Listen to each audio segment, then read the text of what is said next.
ফেরার আগে সাকিব মাশরাফিকে করতে হবে আইনি মোকাবেলা, তার উপরই নির্ভর করে ওদের খেলা না খেলা। বিতর্কে ঠাসা বিসিবির গেল ইলেকশন, নতুন ক্রীড়া প্রতিমন্ত্রীর কথায় বোর্ডে নয়া টেনশন।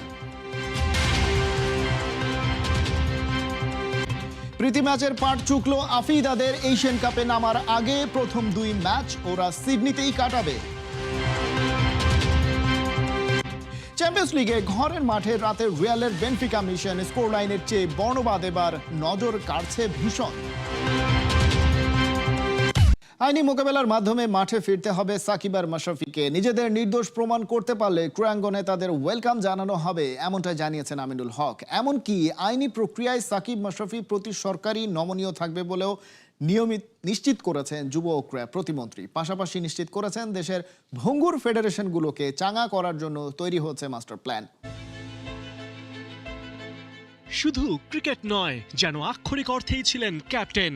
মানুষের ভালোবাসা কুড়িয়েছেন দুহাত ভরে, কি মাঠে কি জনপদে। তবে রাজনৈতিক কারণে সেই মানুষটাই এখন স্বেচ্ছায় গৃহবন্দী। ঘর পুড়েছে, অর্জন হয়েছে লুটপাট, লোকচক্ষুর অন্তরালে মাশরাফি।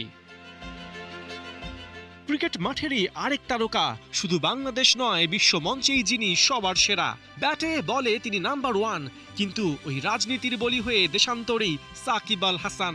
তবে কি ক্রিকেটের মাঠে এই দুজনের ফেরা আর হবে না? যেহেতু তাদের যে মামলা সংক্রান্ত বিষয়টি রয়েছে সেটি রাষ্ট্রীয় সিদ্ধান্ত, এবং রাষ্ট্রীয় সিদ্ধান্ত অনুযায়ী তারা ব্যক্তিগত তাদের যে লয়ার রয়েছে এবং তাদের লয়ারের মাধ্যমে তারা যদি আইনগত যে বিষয়গুলো রয়েছে সেগুলো ফেস করে তারা যদি নিরপরাধ হয়ে তারা যদি দেশের মাঠে এসে খেলে, সেই জায়গাতে আমি একজন স্পোর্টসম্যান হিসেবে অবশ্যই এটাতে আমি তাদেরকে ওয়েলকাম করব।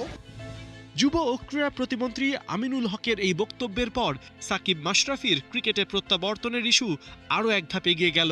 জুলাই গণঅভ্যুত্থানের পর দুজনের নামেই হয়েছে মামলা। সেই মামলার যৌক্তিকতা নিয়ে দুই তারকার ভক্তরা প্রশ্ন তুললেও বিষয়টা যে আদালতের এখতিয়ারে সেটাই স্মরণ করিয়ে দিয়েছেন আমিনুল হক।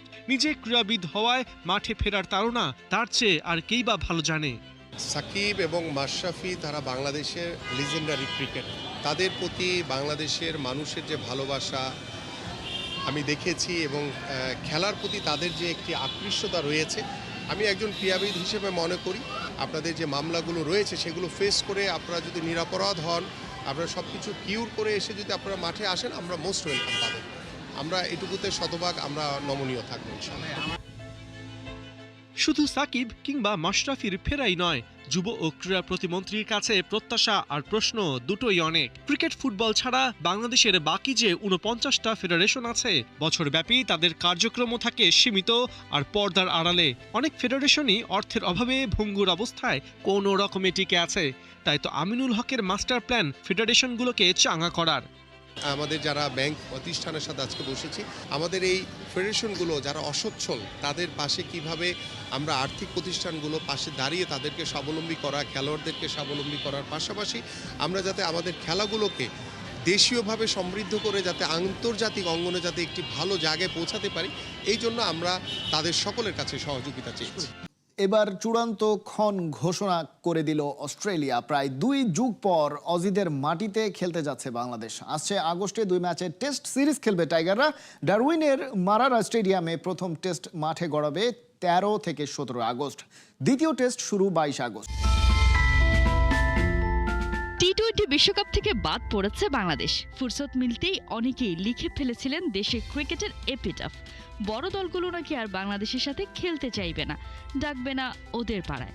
তবে সব গুঞ্জনে জল ঢেলে দিয়ে একে একে নিশ্চিত হচ্ছে বাংলাদেশের হোম অ্যান্ড অ্যাওয়ে সিরিজের সূচি। কদিন আগে নিশ্চিত হয়েছিল অস্ট্রেলিয়ার মাটিতে টাইগারদের পূর্ণাঙ্গ অ্যাওয়ে সিরিজের ভেন্যু। এবারে অস্ট্রেলিয়া থেকে জানিয়ে দেওয়া হয়েছে বাংলাদেশের 2 ম্যাচ টেস্ট সিরিজের দিনক্ষণ। খবরটি নিশ্চিত করেছে আইসিসি আর ক্রিকেট অস্ট্রেলিয়া। ডারউইনের মারারা স্টেডিয়ামে প্রথম টেস্ট মাঠে গড়াবে 13 থেকে 17 আগস্ট। 22 থেকে 26 আগস্ট গ্রেট ব্যারিয়ার রিফ আয়োজন করবে সিরিজের দ্বিতীয় আর শেষ টেস্ট ম্যাচ। ডারউইনে এর আগে মাত্র 2টি টেস্ট ম্যাচ অনুষ্ঠিত হয়েছে, যার একটি 2003 সালে বাংলাদেশের বিপক্ষে, অন্যটি পরের বছর শ্রীলঙ্কার বিপক্ষে। এদিকে বাংলাদেশের ম্যাচে দিয়ে টেস্ট অভিষেক হতে যাচ্ছে 10,000 দর্শক ধারণ ক্ষমতার গ্র্যাট ব্যারিয়ার রিফ। নর্দার্ন অস্ট্রেলিয়ায় খেলা ফেরায় বেশ খুশি অস্ট্রেলিয়া। বাংলাদেশের বিপক্ষে দারুণ একটা সিরিজের অপেক্ষায় সবাই, এমনটাই জানিয়েছে ক্রিকেট অস্ট্রেলিয়ার সিইও। 2017 সালের পর প্রথমবার টেস্ট সিরিজ খেলবে বাংলাদেশ আর অস্ট্রেলিয়া।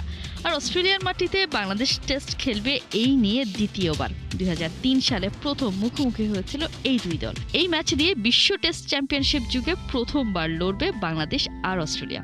বিশ্ব টেস্ট চ্যাম্পিয়নশিপে অস্ট্রেলিয়ার অবস্থান টেবিলের টপে, অন্যদিকে বাংলাদেশ আছে 8 নম্বরে। প্রায় 2 যুগ পর অস্ট্রেলিয়ায় যাচ্ছে বাংলাদেশ। পারবে তো সাদা পোশাকটা রাঙিয়ে দিতে? বিশ্বকাপের সেমিফাইনাল ও ফাইনালের ভেন্যু নিয়ে শঙ্কার মধ্যেই টিকিট ছাড়লো আইসিসি। দর্শকদের বিভ্রান্তি বাড়িয়েই টিকিট ব্যবসা শুরু সংস্থাটির। পাকিস্তান বা শ্রীলঙ্কা সেমিফাইনালে উঠলে ইডেন গার্ডেন্সে গড়াবে না ম্যাচ, তবে সেক্ষেত্রে টিকিটের টাকা রিফান্ড করার কথাও বলছে আইসিসি।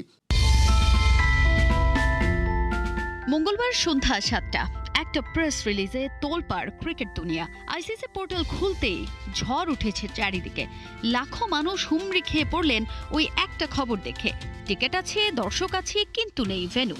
অদ্ভুত এক ছল চাতুরির খেলায় নেমেছে ক্রিকেটের সর্বোচ্চ নিয়ন্ত্রক সংস্থা আইসিসি। মুম্বাইয়ের দ্বিতীয় সেমিফাইনাল নিয়ে সংশয় না থাকলেও প্রথম সেমিফাইনাল আর ফাইনাল নিয়ে চলছে দড়ি টানাটানি। কলকাতা, মুম্বাই, আহমেদাবাদ আর কলম্বো সম্ভাব্য 4 শহরের টিকিট বিক্রি শুরু করে ক্রিকেট প্রেমীদের চরম বিভ্রান্তিতে ফেলেছে আইসিসি। আপনি যদি ইডেনের সেমিফাইনালের টিকিট কাটেন, তবে জেনে রাখুন আপনি আসলে এক অনিশ্চয়তার লটারিতে নাম লিখিয়েছেন। 22 গজের মূল ঘাতক এখন রাজনৈতিক টানাপোড়েন। সলমান আঘারা সাফ জানিয়ে দিয়েছেন ভারতের মাটিতে পা রাখবেন না তারা। এই এক সিদ্ধান্তে ওলটপালট পুরো সূচি। পাকিস্তান সেমিতে উঠলে ইডেনের টিকিট হবে স্রেফ এক টুকরো কাগজ, কারণ ম্যাচ উড়ে যাবে কলম্বোয়। এমনকি ফাইনালও পাকিস্তান ফাইনালে উঠলে আহমেদাবাদের 1,32,000 স্টেডিয়াম করবে খাঁ খাঁ, কারণ পাশার দান উল্টে দিয়ে ফাইনাল তখন মঞ্চস্থ হবে কলম্বোয়। খেলোয়াড়দের জেদ আর বোর্ডের ইগোর মাঝে সাধারণ দর্শক কেন হবে বলির পাঠা? শুধু পাকিস্তান নয়, শ্রীলঙ্কা সেমিফাইনাল নিশ্চিত করলেও ইডেনের কপাল পুড়বে। লঙ্কানরা ঘরের মাঠে খেলার সুযোগ পাবে, আর কলকাতার মাঠ পড়ে থাকবে স্রেফ এক স্ট্যান্ড বাই ভেন্যু হিসেবে। সমর্থকদের প্রশ্ন, কেন এই লুকোচুরি? কেন মাঠের লড়াইয়ের চেয়ে মাঠের বাইরের রাজনীতি আজ বড় হয়ে দাঁড়ালো? যদিও ক্রিকেট আবেগী দর্শকদের বোকা বানাতে আইসিসি পেতেছে এক অন্য ফাঁদ। শাক দিয়ে মাছ ঢাকতে সংস্থাটি বলছে ভেন্যু বদলালে টাকা ফেরত দেয়া হবে দর্শকদের, কিন্তু সেই টাকা ফিরবে কবে? ব্যাংক চার্জ কি ভক্তরাই বইবেন? সাকিব মাশরাফির ব্যাপারে সরকার নমনীয় থাকবে, তার মামলা নিষ্পত্তি করেই আসতে হবে। আমিনুল হক।